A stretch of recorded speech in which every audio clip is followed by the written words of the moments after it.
ओम शांति। 29 जुलाई 2020। बाबा के महावाक्य। मीठे बच्चे, पहले पहले सबको बाप का सही परिचय देकर गीता का भगवान सिद्ध करो, फिर तुम्हारा नाम बाला होगा। प्रश्न: तुम बच्चों ने चारों युगों का चक्कर लगाया है, उसकी रस्म भक्ति में चल रही है, वह कौन सी?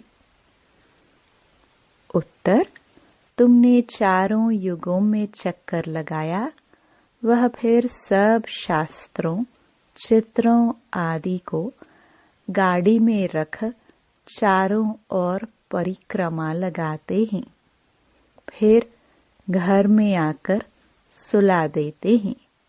तुम ब्राह्मण, देवता, क्षत्रिय बनते। इस चक्कर के बदले उन्होंने परिक्रमा दिलाना शुरू किया है। यह भी रस्म है। ओम शांति। रूहानी बाप बैठ रूहानी बच्चों को समझाते हैं। जब कोई को समझाते हो तो पहले यह क्लियर कर दो कि बाप एक है। पूछना नहीं है कि बाप एक है व अनेक हैं। ऐसे तो फिर अनेक कह देंगे। कहना ही है बाप रचता, गॉड फादर एक है। वह सब आत्माओं का बाप है। पहले पहले ऐसे भी नहीं कहना चाहिए कि वह बिंदी है। इसमें फिर मूंझ पड़ेंगे। पहले पहले तो यह अच्छी रीति समझाओ कि दो बाप हैं, लौकिक और पारलौकिक।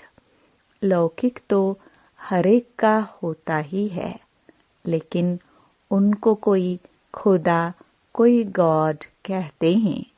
है एक ही, सब एक को ही याद करते हैं। पहले पहले यह पक्का निश्चय कराओ कि फादर है स्वर्ग की रचना करने वाला।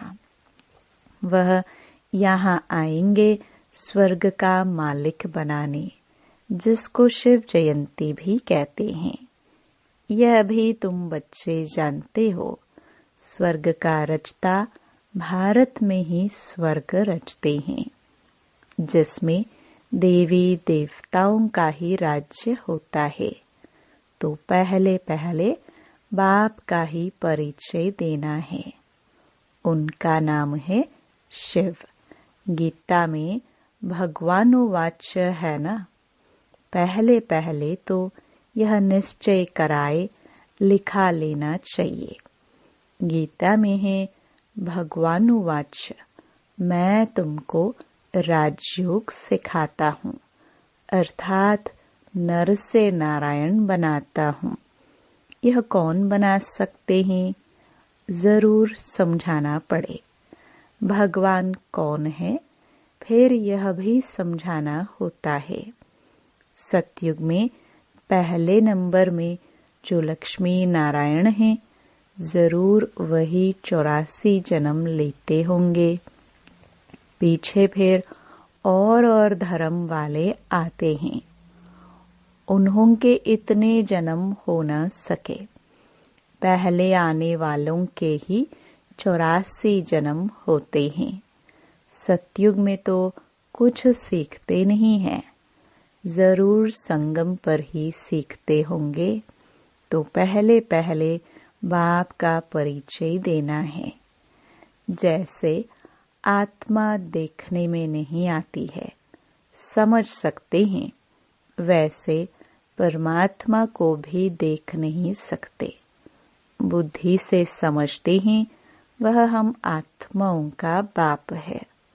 उनको कहा जाता है परम आत्मा। वह सदैव पावन है। उनको आकर पतित दुनिया को पावन बनाना होता है।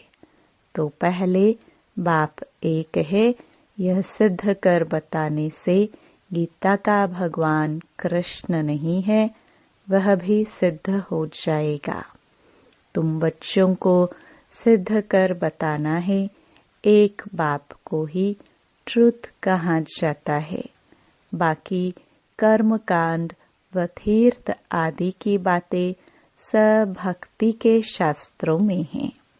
ज्ञान में तो इनका कोई वर्णन ही नहीं है। यहाँ कोई शास्त्र नहीं है।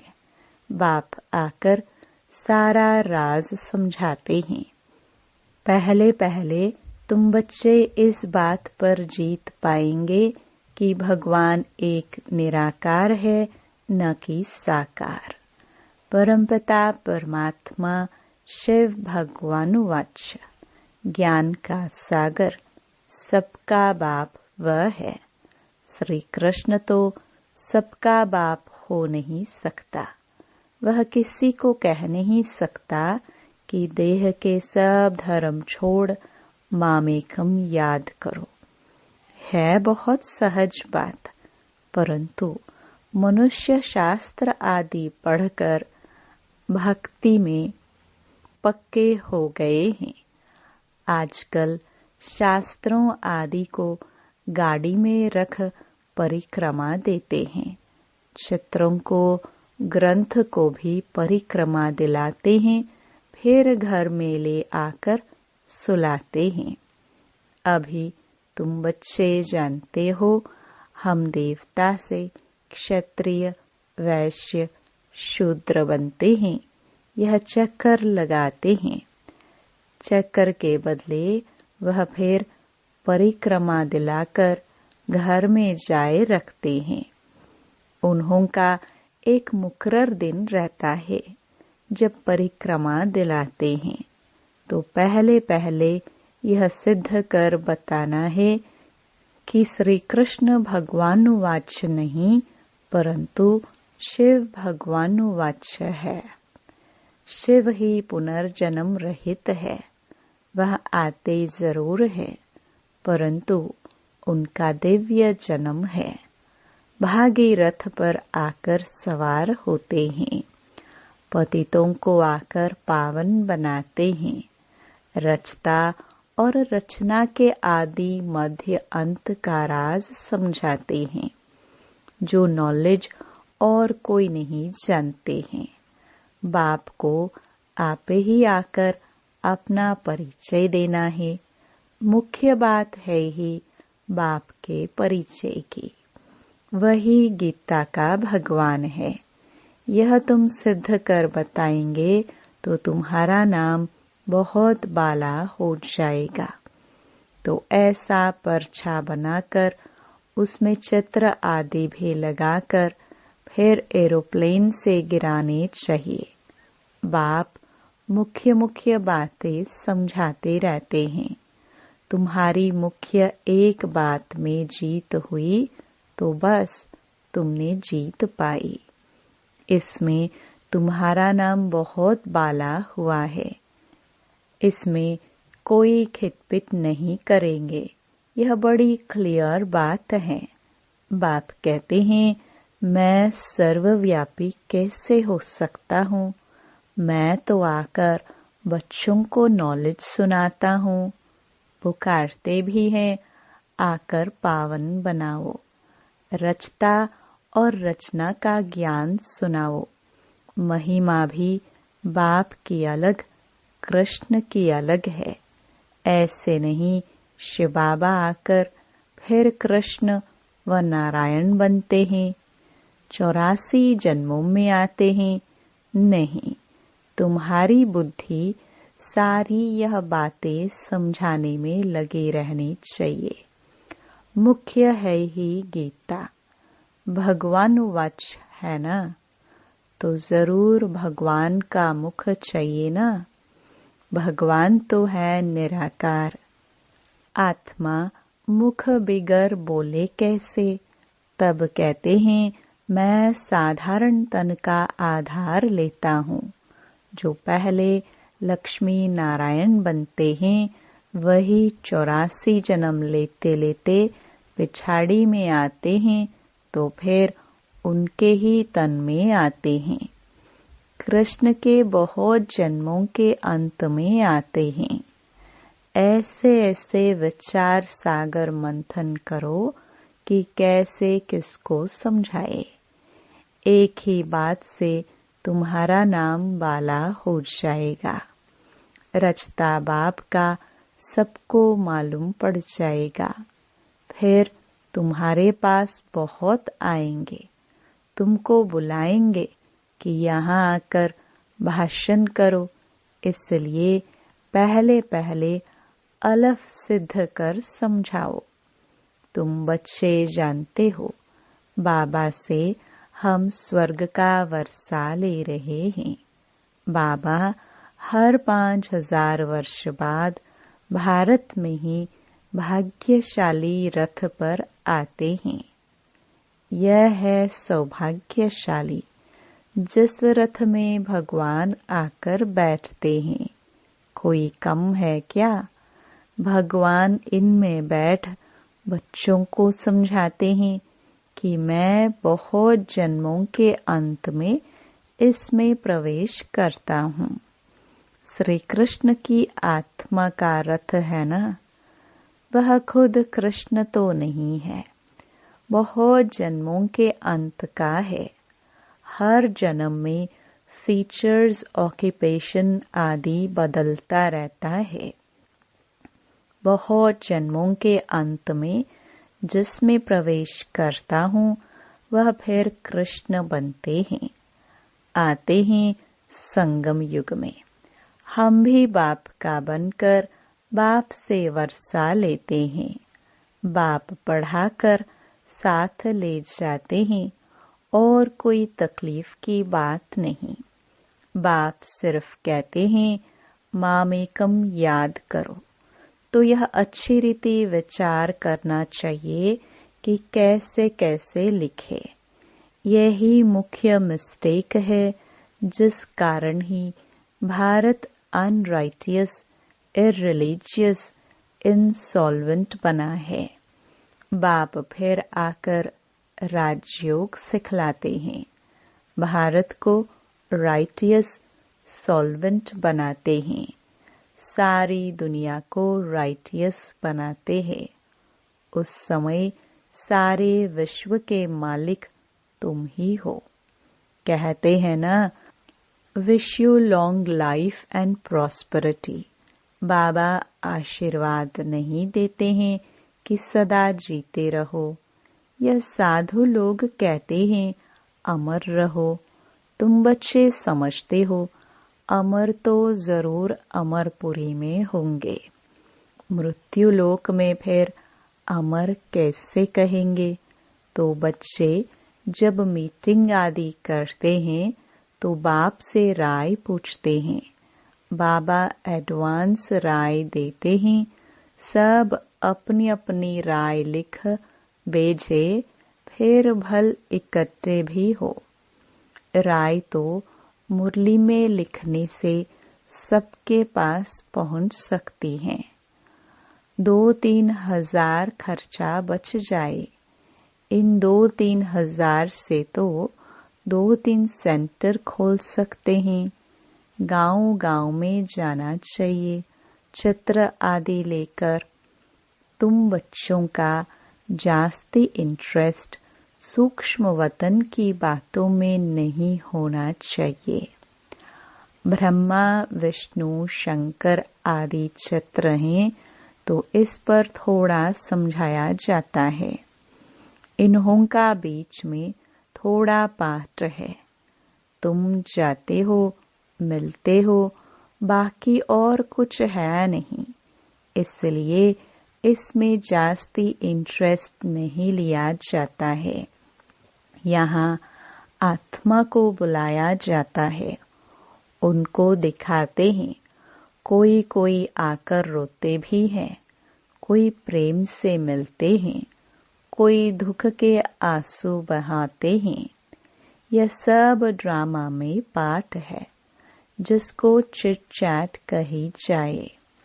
वो लोग तो ब्राह्मण में कोई की आत्मा को बुलाते हैं, फिर उनको कपड़ा आदि पहनाएंगे। अब शरीर तो वह खत्म हो गया, बाकी पहनेंगे कौन? तुम्हारे पास वह रस्म नहीं है। रोने आदि की तो बात ही नहीं। तो ऊंच ते ऊंच बनना है। वह कैसे बने? जरूर बीच में संगम युग है जब पवित्र बनते हैं। तुम एक बात सिद्ध करेंगे तो कहेंगे वह तो बिल्कुल ठीक बताते हैं। भगवान कभी झूठ थोड़े ही बता सकते हैं। फिर बहुतों का प्यार भी होगा, बहुत आएंगे। समय पर बच्चों को सब पॉइंट्स भी मिलती रहती है। पिछाड़ी में क्या क्या होना है वह भी देखेंगे। लड़ाई लगेगी, बॉम्ब्स छूटेंगे। पहले मौत है उस तरफ। यहाँ तो रक्त की नदियाँ बहनी है, फिर घी दूध की नदी। पहले पहले धुआं विलायत से निकलेगा। डर भी वहाँ है। कितने बड़े बड़े बॉम्ब्स बनाते हैं, क्या क्या उसमें डालते हैं जो एकदम शहर को खलास कर देते हैं। यह भी बताना है किसने स्वर्ग की राजाई स्थापन की। हेवनली गॉडफादर जरूर संगम पर ही आते हैं। तुम जानते हो अभी संगम है। तुमको मुख्य बात समझाई जाती है बाप के याद की, जिससे ही पाप कटेंगे। भगवान जब आया था तो कहा था मामेकम याद करो तो तुम सतो प्रधान बन जाएंगे, मुक्ति धाम में जाएंगे। फिर पहले से लेकर चक्र रिपीट होगा। डीटीज्म, इस्लामिज्म, बुद्धिज्म। तुम स्टूडेंट की बुद्धि में यह सारी नॉलेज होनी चाहिए ना। खुशी रहती है हम कितनी कमाई करते हैं। यह अमर कथा अमर बाबा तुमको सुनाते हैं। तुम्हारे अनेक नाम रख दिए हैं। मुख्य पहले पहले डीटीज्म, फिर सबकी वृद्धि होते होते झाड़ बढ़ता जाता है। अनेकानेक धर्म, अनेक मतें हो जाती हैं। यह एक धर्म एक श्रीमत से स्थापन होता है, द्वैत की बात नहीं। यह रूहानी नॉलेज रूहानी बाप बैठ समझाते हैं। तुम बच्चों को खुशी में भी रहना चाहिए। तुम जानते हो बाप हमको पढ़ाते हैं, तुम अनुभव से कहते हो, तो यह शुद्ध अहंकार रहना चाहिए कि भगवान हमको पढ़ा रहे हैं। और क्या चाहिए? जबकि हम विश्व के मालिक बनते हैं तो खुशी क्यों नहीं रहती? या निश्चय में कहाँ संशय है? बाप में संशय नहीं लाना चाहिए। माया संशय में लाकर भुला देती है। बाबा ने समझाया है माया आंखों द्वारा बहुत धोखा देती है। अच्छी चीज देखेंगे तो दिल बित बित करेगी, खाए। आंखों से देखते हैं तब क्रोध आता है मारने लिए। देखे ही नहीं तो मारे कैसे? आंखों से देखते हैं तब लोभ मोह भी होता है।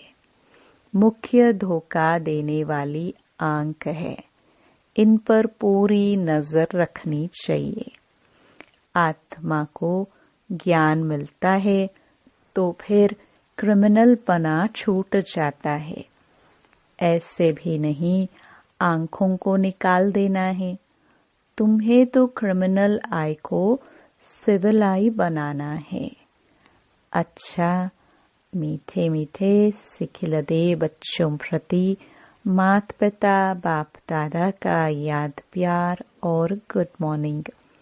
रूहानी बाप के रूहानी बच्चों को नमस्ते। धारणा के लिए मुख्य सार। पहला, सदा इसी नशे व खुशी में रहना है कि हमको भगवान पढ़ाते हैं। किसी भी बात में संशय बुद्धि नहीं होना है। शुद्ध अहंकार रखना है।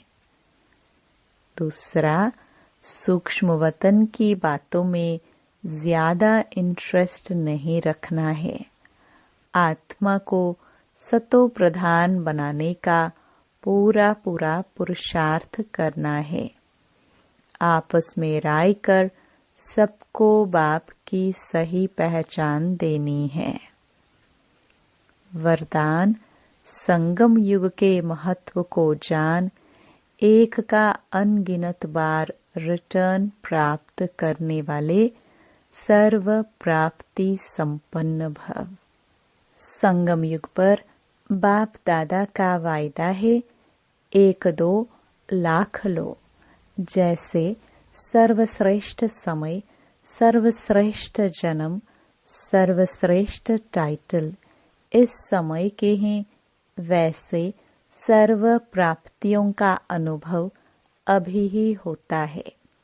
अभी एक का सिर्फ लाख गुना नहीं मिलता, लेकिन जब चाहो, जैसे चाहो, जो चाहो, बाप सर्वेंट रूप में बांधे हुए हैं।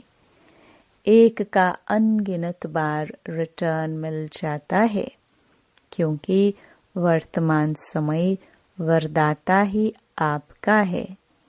जब बीज आपके हाथ में है, तो बीज द्वारा जो चाहो वह सेकंड में लेकर सर्व प्राप्तियों से संपन्न बन सकते हो। स्लोगन, कैसी भी परिस्थिति हो, परिस्थिति चली जाए लेकिन खुशी नहीं जाए। ओम शांति।